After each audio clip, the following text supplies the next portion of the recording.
thé de la vérité restauratrice Mivresse avec Dr Gaoudé, tu connaîtras la vérité et la vérité t'affranchira. Je vous salue tous dans le nom de Jésus de Nazareth. Bonjour à tous. Que la paix du Seigneur soit avec nous. Amen. Nous prions pour la parole afin que lui-même nous enseigne. Père éternel, Dieu tout-puissant, Dieu de la connaissance, Dieu de la parole, qui a dit, tu connaîtras la vérité t'affranchira. Seigneur, ce matin, enseigne tes enfants que nous sommes. Conduis-nous dans la vérité. Sauve nos âmes, Papa. Donne-nous la connaissance, Papa. Au nom de Jésus. Amen. Amen. Ce matin, aujourd'hui, la parole de Dieu que l'Éternel nous donne comme commission est tirée du livre des Psaumes. Nous prenons le livre des Psaumes. Psaume 13, et nous écoutons la parole de Dieu. Psaume 13. Psaume 13, versets 2 à 4. Psaume 13, versets 2 à 4. Nous lisons la parole de Dieu. Psaume 13, versets 2 à 4. Et nous dit Jusqu'à quand, dit jusqu'à quand, Éternel, Éternel, m'oublieras-tu sans cesse? m'oublieras-tu sans cesse? Jusqu'à quand Jusqu'à quand me cacheras-tu ta face? me cacheras-tu ta face? Jusqu'à quand Jusqu'à quand aurais des soucis dans mon âme? aurais des soucis dans mon âme? Et chaque jour, Et chaque jour, des chagrins dans mon des cœur. chagrins dans mon cœur. Jusqu'à quand Jusqu'à quand mon ennemi se lèvera-t-il contre moi? mon ennemi se lèvera-t-il contre moi? Verset 4. Regarde, Regarde, réponds-moi, Éternel, réponds-moi, Éternel, mon Dieu. mon Dieu. Donne à mes yeux la clarté, Donne à mes yeux la clarté, afin que je ne m'endorme pas. afin que je ne m'endorme pas du sommeil de la mort. Parole de l'Éternel. Amen. Amen. Amen. Voilà, donc voici les paroles que nous avons écoutées, tirées de Psaume 13, verset 2 au verset 4, que nous venons d'écouter. David, poursuivi par Saül, parce qu'on a dit à Saül que David en voulait à sa vie. Et David cherche, amen. Amen. Et donc, on lui a dit que David en voulait à sa vie, et David cherche son malheur, le malheur de Saül. C'est dans 1 Samuel 24, verset 10. Alors le roi Saül a pris 3000 hommes. Il dit 3000 hommes d'élite. Il a dit des gens, quand tu attrapes une petite feuille comme ça, là, tu peux couper la feuille avec leur fusil, avec leurs balles seulement, et sans te toucher. Donc 3000 hommes d'élite pour aller chercher David. Alors, il faut retenir que la royauté était sur David alors que Saül était roi. Il y a une royauté sur toi. Amen. Amen. Amen. C'est parce qu'il y a une royauté sur toi qu'il y a quelque chose qui est en train de se passer. Amen. Amen. Amen. Et dans cette poursuite incessante, David a posé des questions à l'Éternel dans sa prière. Il a posé des questions à l'Éternel dans sa prière. Et nous en tirons quelques-unes de ces questions. Ce sont des questions, c'est important pour la vie de l'homme. C'est primordial. C'est important, très important pour la vie de l'homme. C'est important dans nos vies. Quelles sont ces questions? La première question, il dit, jusqu'à quand, Éternel, m'oublieras-tu sans cesse? C'est la première question. C'est-à-dire, jusqu'à quand l'Éternel continuera de m'oublier? Jusqu'à quand l'Éternel, deuxième question, jusqu'à quand l'Éternel me cachera me cachera sa face? Troisième question, jusqu'à quand j'aurai des soucis dans mon âme? Quatrième question, jusqu'à quand aurai-je des chagrins dans mon cœur? Cinquième question, jusqu'à quand mon ennemi s'élèvera-t-il contre moi? Voici donc 5 questions que David s'est posées dans sa détresse. Et nous nous posons les mêmes questions. Quand il y a problème, nous nous posons ces mêmes questions. Mais, remarquez que ces questions commencent par jusqu'à quand.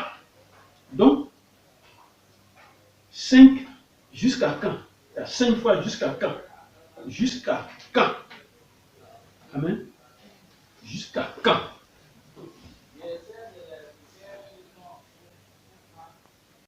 Amen. Alors donc, de quoi l'Éternel veut nous parler aujourd'hui? De quoi l'Éternel veut te parler? Le thème c'est jusqu'à quand? Jusqu'à quand? Le thème c'est jusqu'à quand? Oh. Les questions de la vie. C'est une grande interrogation dans notre existence, nous les humains. Jusqu'à quand?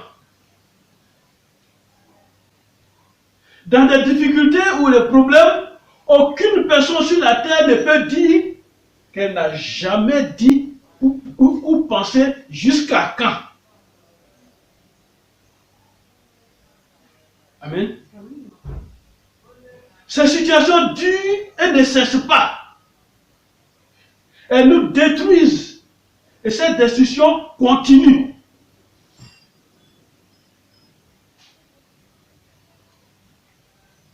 Elles nous privent de tout. Et ces privations ne cessent pas. Et nous sommes dépossédés de nos biens, de nos bonheurs, de nos progrès, de nos promotions. Et cela sans fin. Et de manière, donc sans fin, donc de manière continuelle. Toi qui m'écoutes ce matin, quel est le mal qui ne cesse pas dans ta vie? Quelle est la souffrance qui ne veut pas s'arrêter? Jusqu'à quand ma souffrance prendra fin? Quel est ce célibat qui ne prend pas fin? Quel est ce chômage continuel alors que tu prends de l'âge? Jusqu'à quand? Quelle est cette pauvreté et donc cette malédiction financière qui refuse de s'arrêter, qui refuse de te quitter? Quel est cet empêchement ou ce blocage qui est devenu vieux dans nos vies, qui est devenu vieux dans ta vie, ce blocage, cet empêchement? Il a pris de l'âge, il est devenu vieux depuis que tu as 20 ans, depuis que tu as 10 ans, depuis, il est là. Ce matin, nous disons merci au Seigneur. Merci parce que tu répondras avec solution à toutes ces interrogations. C'est le Seigneur qui va répondre, ce n'est pas moi. Et le texte d'aujourd'hui nous a présenté 5 questions. Pourquoi? Quand on lit pourquoi ces 5 questions, David a vécu ces problèmes-là, c'est pourquoi il les a exprimés dans sa prière. Amen. Amen. Mais à la fin, il dit, regarde et réponds-moi, Éternel mon Dieu. Donne à mes yeux la clarté afin que je ne m'endorme pas du sommeil de la mort. Il y a des gens qui dorment du sommeil de la mort. Il y a des gens qui dorment dans leur vie. Il y a des gens qui dorment sur leur situation. Il y a des gens qui dorment sur leurs problèmes. Il dit, réponds-moi, Éternel. Tu as besoin de la clarté dans tes yeux. Et c'est cette clarté que l'Éternel veut te donner aujourd'hui.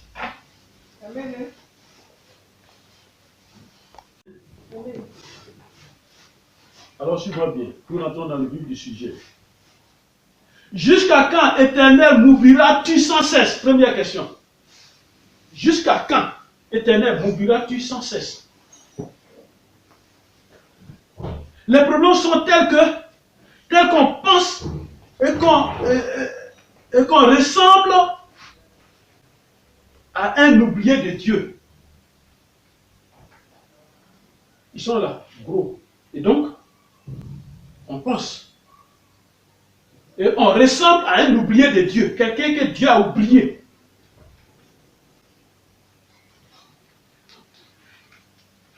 Il n'y a pas d'exaucement. Quand tu pries, comme l'impression même qu'il n'y a même pas d'exaucement, il n'y a pas d'exaucement dans tes prières. Allons dans le psaume 77, verset 10. La parole de Dieu nous dit, psaume 77. 77, verset 10. La parole de Dieu nous dit quoi? La parole de Dieu nous dit. Dieu a-t-il oublié d'avoir compassion? Dieu a-t-il oublié d'avoir compassion? A-t-il dans ta colère A-t-il retiré ta miséricorde? Est-ce que dans sa colère, il a oublié sa miséricorde? Amen. Amen. Deux mots. David pose la question. On dit, Dieu est compatissant. Quand on l'adore, on dit qu'il est miséricordieux, compatissant. Mais ce Dieu-là, est-ce qu'il a oublié qu'il est compatissant? S'il est compatissant, alors jusqu'à quand? Deuxième point. A-t-il oublié qu'il est miséricordieux? Ce Dieu-là. Les prières ne semblent plus être en temps écoutées.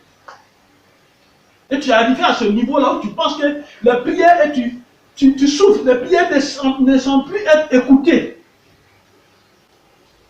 Vous savez, la vie de l'homme est un parcours. Il y a et il y aura des adversités dans ce parcours-là. Il y a donc combat, il y a donc des luttes. Et Dieu semble ne pas voir ce que tu vis. Ce que tu vis. Mon frère, ma soeur, qu'il y ait sorcellerie dans ta famille ou pas, il y a quelqu'un qu'on appelle le diable. Satan. Qui ne veut pas voir les hommes marcher avec Dieu. Qui ne veut pas voir les hommes rentrer dans le paradis. Marcher avec l'Éternel, il ne veut pas, il ne veut pas. Ça ne l'arrange pas. Alors, il faut s'aimer le chaos. Il sème le chaos. Et donc, dans ce parcours, on doit l'affronter. Amen. On doit l'affronter. Affronte l'adversité spirituelle qui se présente devant toi. C'est pour ta réussite vraie. Si tu contournes, si tu contournes cette adversité, si tu la contournes, elle te croisera. Si tu ne fais rien, tu t'enfonceras dans cette boue. Amen. Alors dans ce cas, c'est entre toi et le diable maintenant. C'est entre toi et le diable. Et un carrefour où tu dois choisir entre la route de la mort et la route de la vie. Voilà le carrefour où tu te trouves. Et c'est pourquoi la Bible dit, le roi de Babylone se tient au carrefour à l'entrée des deux chemins.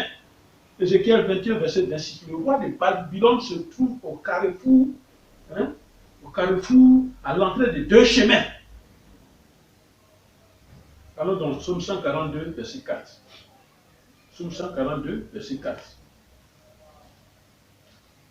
Alors dans le Psaume 142, verset 4, la parole de Dieu nous dit. Verset 4. Psaume 142, verset 4. Comme mon esprit a abattu au-dedans de moi. Répète encore. Comme mon esprit est abattu au-dedans de moi. Comme mon esprit est abattu au-dedans de moi, mon esprit est abattu au-dedans de moi.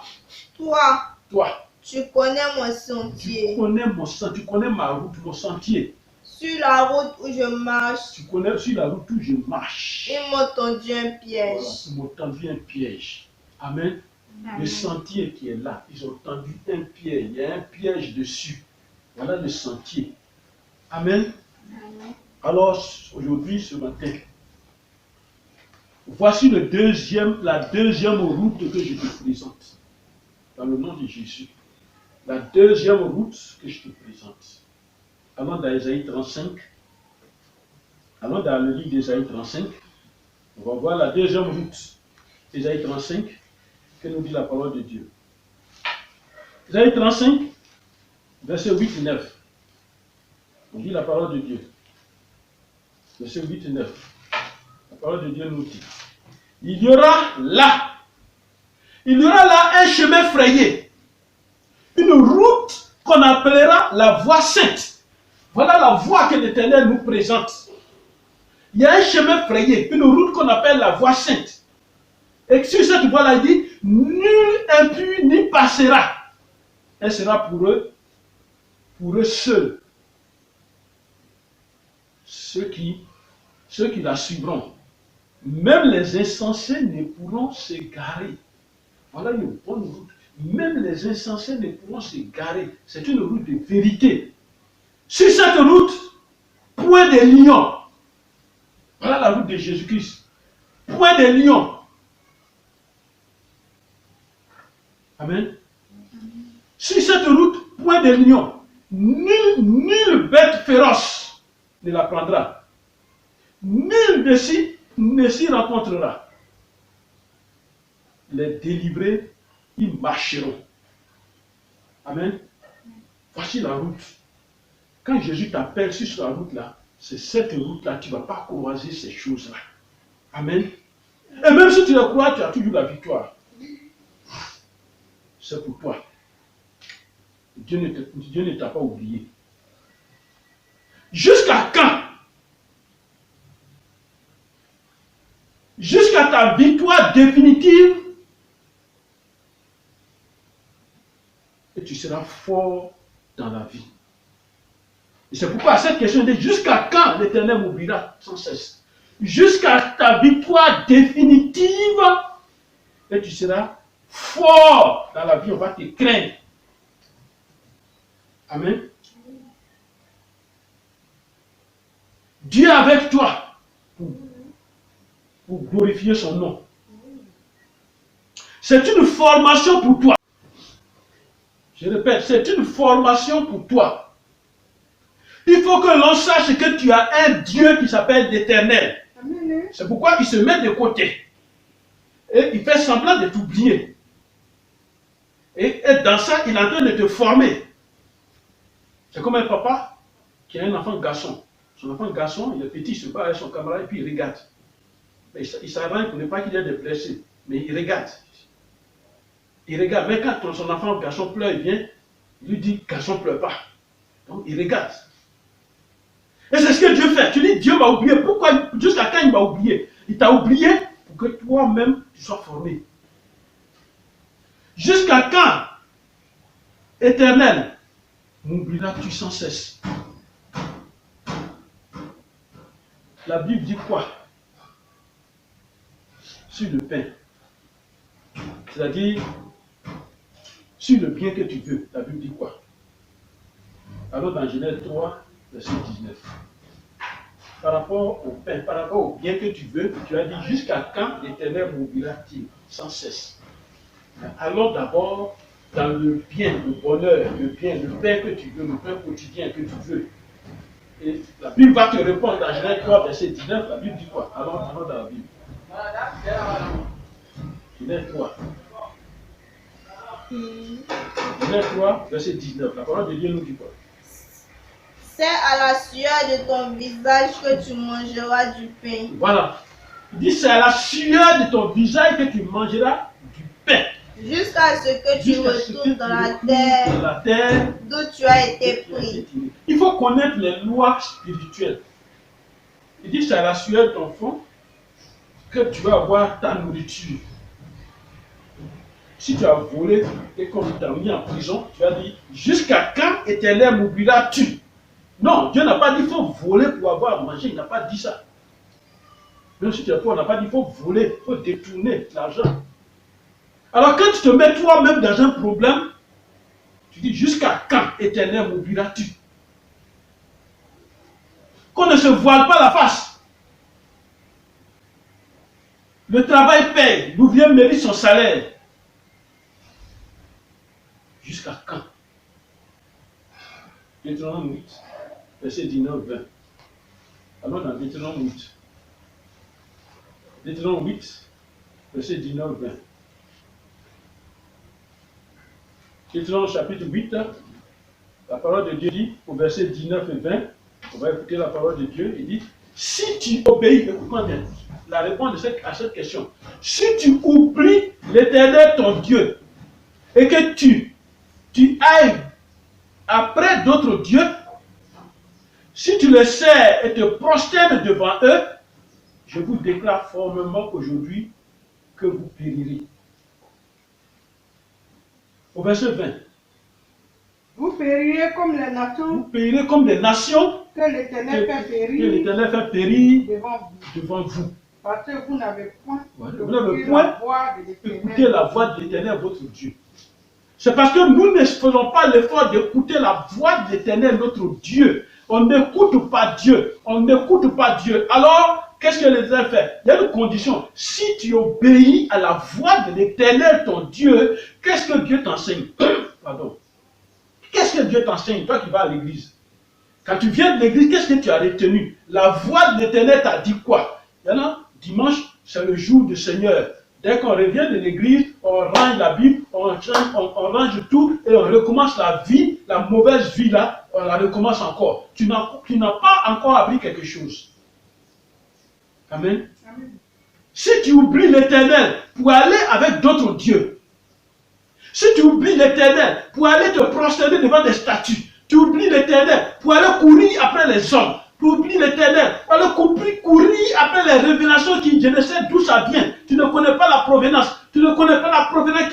Quel est ce serpent? Est-ce un serpent qui donne cette prophétie, ces révélations? Tu ne sais pas. Est-ce un féticheur qui n'a pas été converti, mais qui a déposé sa soutane de son habit de féticheur et qui est devenu chrétien et qui n'a pas été converti, qui n'a pas été de nouveau et qui te donne des révélations et tu prends ça? Jusqu'à quand? Tu as abandonné le rocher qui t'a fait naître. Et tu as oublié le Dieu qui t'a engendré. Deutéronome 32, verset 18, tu dis ça. Amen. Amen. Alors, il t'oublie. L'Éternel, il t'oublie. Reviens sincèrement à l'Éternel, corps, âme et esprit.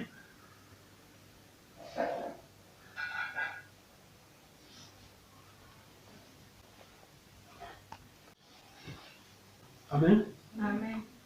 Reviens sincèrement à l'Éternel, corps, âme et esprit. Lisons Jérémie 18, verset 15. Que nous dit la parole de Dieu? Jérémie 18, verset 15. Jérémie 18, verset 15. Et la parole de Dieu nous dit. Jérémie 18, verset 15. Verset 15. Ainsi parle l'Éternel. Cependant, Non. Jérémie 18, verset 15. Lisons la parole de Dieu. Cependant, mon peuple m'a oublié. C'est l'Éternel qui parle. On pose la question. Il dit, mais cependant, vous m'avez oublié. Mais comment on l'a oublié? Comment on a oublié l'Éternel? Mon peuple m'a oublié. Comment on l'a oublié? Il offre de l'encens. Il offre de l'encens à des idoles. Voilà, premier point. Vous m'avez oublié. Vous offrez de l'encens à des idoles. C'est-à-dire, Il a été conduit. Il a été conduit à chanceler dans ses voies, à quitter les anciens sentiers. Il dit, il a été conduit à chanceler dans ses voies. Il a été conduit, nous avons été conduits, nous sommes conduits, et dans cette voie-là, nous chancelons. Comment? Parce que quand on nous donne la prophétie, quand on nous donne les révélations, et que celui-là qui donne n'est plus là, et que nous sommes dans notre vie et il n'est plus là, il y a une petite situation, une mouche, un cafard qui s'agite, nous chancelons, nous avons peur et nous tremblons. Il dit, vous êtes conduits à chanceler dans ces voies. Amen.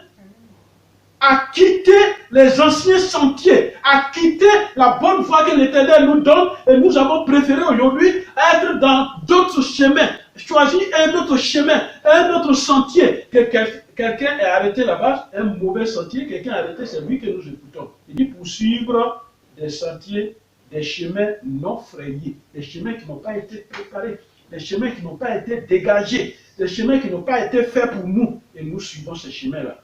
Amen. Amen. Amen. Nos leaders religieux nous éloignent et nous séparent de Dieu.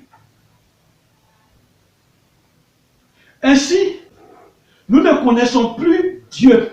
On ne connaît plus ce Dieu. Et nous l'oublions dans nos actes en privilégiant l'homme. L'homme devient Dieu. L'homme, c'est lui maintenant qui va te parler. Pourtant, tu sais, dans les Écritures, l'Esprit de Dieu peut te révéler, peut te parler. Amen. Parlons dans Jérémie 23. Jérémie 23, la parole de Dieu nous dit. Jérémie 23, verset 39-40. Jérémie 23, verset 39-40. La parole de Dieu nous dit.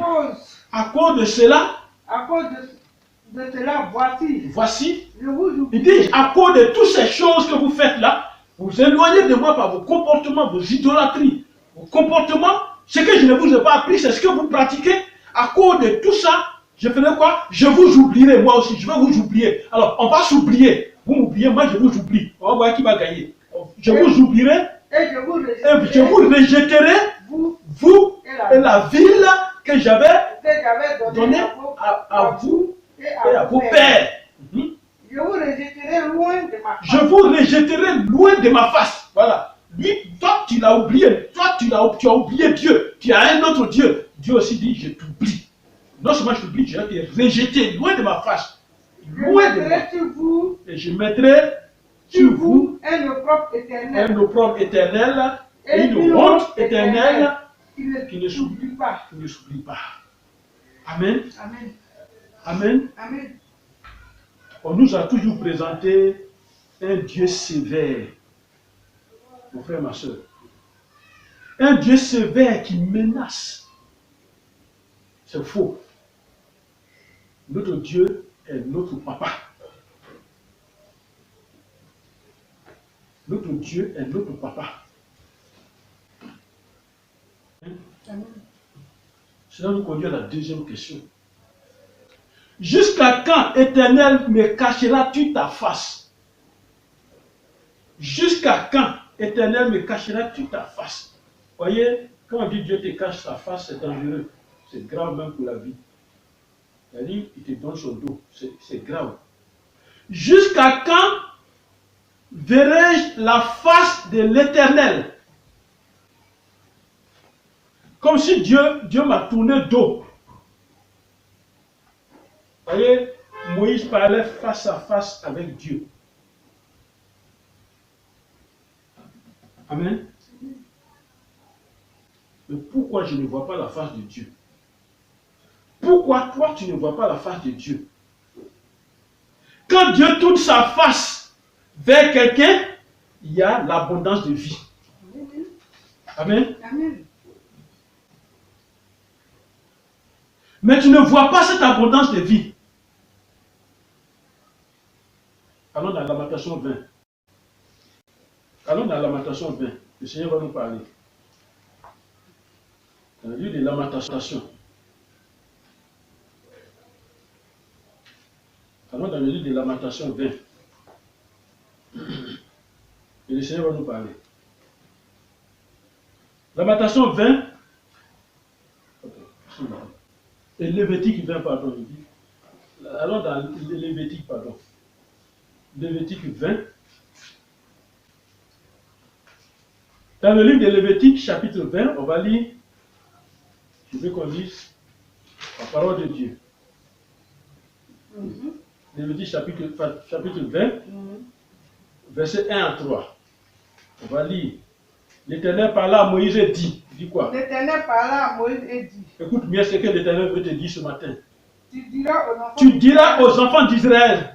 Si un homme des enfants d'Israël. Si un homme, en entre nous, Israël, chrétien, choisi de Dieu, élu de Dieu, ou des étrangers qui séjournent en Israël, qui séjournent chez toi, libre à Moloch, l'un de ses enfants, il sera puni de mort. Il sera puni de mort. Le peuple du pays le lapidera. Il sera mouru. Le peuple du pays le lapidera. Et moi, je tournerai ma face contre cet homme. Cet homme. Je fais quoi? Je le retrancherai du milieu de ton peuple parce qu'il a livré ses enfants à Moloch. Souillé mon sanctuaire et profané mon Seigneur. On ne livre pas son enfant à Satan. On ne livre pas son enfant à la sorcellerie. Mais quand tu as livré, l'Éternel tourne dos à cette famille. Son regard n'est plus là-bas. Et c'est pourquoi souvent on est étonné, on dit, mais avec tout ce qui se passe, les actes de sorcellerie dans cette famille, Dieu ne dit rien. C'est toi qui as créé. Il tourne son regard, il n'écoute pas. Amen. Il tourne son regard jusqu'à ce que toi-même tu te poses la question, jusqu'à quand Éternel me cachera-t-il ta face? Jusqu'à quand Éternel cachera-t-il ta face à cette famille, à ma famille? Dans nos églises, quand nous signons des pactes avec le diable, dans nos familles, quand nous avons des alliances maléfiques avec le diable, nous livrons des âmes qui dépendent de nous. Nous livrons des âmes qui dépendent de nous. Amen. Regardez ce que Luc 1, verset 46 dit. On va aller là-bas. Luc 1, verset 46. On va voir ce que la parole de Dieu nous dit. Dans le livre de Luc 1, verset... On va lire. Luc 1, verset 46. Regardez ce que la parole de Dieu nous dit. Verset 46. La parole de Dieu nous dit quoi? Il dit, Jésus répondit, malheur à vous aussi, docteurs de la loi, c'est-à-dire docteurs de la loi, les serviteurs, malheur à vous aussi, docteurs de la loi, parce que vous chargez les hommes des fardeaux difficiles à porter. Malheur à vous, bergers de ce siècle. Ce que vous ne pouvez pas porter, c'est ça, vous donnez aux gens de porter. Poussez les gens à s'endetter pour vous donner, à souffrir pour vous donner, à oublier leur maison pour vous donner. Et que vous ne touchez pas vous-même, de l'un de vos doigts. Vous ne touchez pas. Amen. Nous livrons nos enfants et Dieu tourne sa face contre nous. Nos mauvais comportements, nos actes tournent la face de Dieu contre nous. Et c'est pourquoi la Bible dit que l'Éternel tourne sa face vers toi et qu'il te donne la paix. C'est comme ça. Que l'Éternel tourne sa face vers toi et qu'il te donne la paix. L'Éternel tourne sa face contre les méchants. Et c'est pourquoi la parole de Dieu dit, dans Jérémie 44, verset 11, l'Éternel tourne sa face contre vous pour faire le mal et pour exterminer. Ça c'est quand la méchanceté de l'homme a atteint le mauvais niveau que Dieu n'aime pas. Amen. Amen. Abandonne la méchanceté. Abandonne les tueries. Abandonne la sorcellerie. Reviens à ton Créateur.